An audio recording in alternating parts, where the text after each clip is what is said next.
अस्सलाम वालेकुम। आज की जो हमारी रेसिपी है वो है कबाब, कच्चे कीमे कबाब। जैसे आप चपली कबाब बनाते हैं उसी से मैंने रेसिपी ली है। 1 kg मैंने कीमा लिया है। ये मिसाले जाएंगे: धनिया पाउडर, सुरख मिर्च, मोटी मिर्च, पीसी हुई मिर्च, चाट मसाला, कचरी पाउडर, नमक, ये इसमें मिसाले जाएंगे।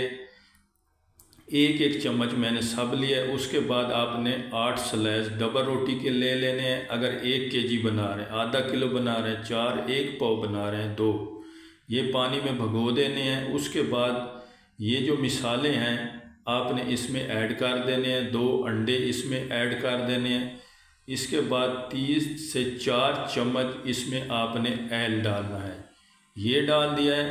इसके बाद आपने 3-4 नींबू का रस भी डालना है, उस ऑयल में मैंने डाला हुआ। उसके बाद आपने 1 चम्मच लहसुन अदरक, उसके बाद आपने धनिया और हरी मिर्च ये डाल देनी है।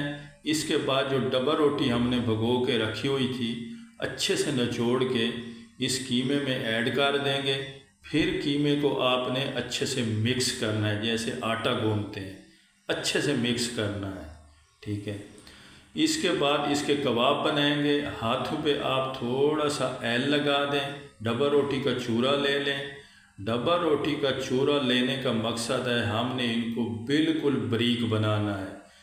चपली कबाब तो मोटे मोटे होते हैं ना, ये बिल्कुल बारीक बनाना है, जैसे टिश्यू पेपर होता है, क्रिस्पी किस्म के हमें चाहिए। अगर मोटे बनाएंगे तो ये कच्चे रह जाएंगे, इस चीज़ का ख़ास ख्याल रखिएगा।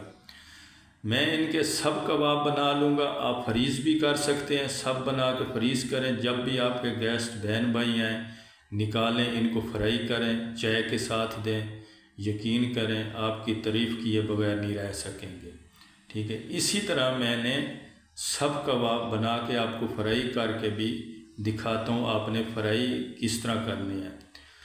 देख सकते हैं दोस्तों, मैंने सब कबाब बना लिए हैं। अभी इनको फ्राई करेंगे। चूल्हे पे मैंने पैन रख दिया है, ऑयल डाल दिया है। जब आपका ऑयल गर्म हो जाए तो आंच बिल्कुल हल्की कर देनी है।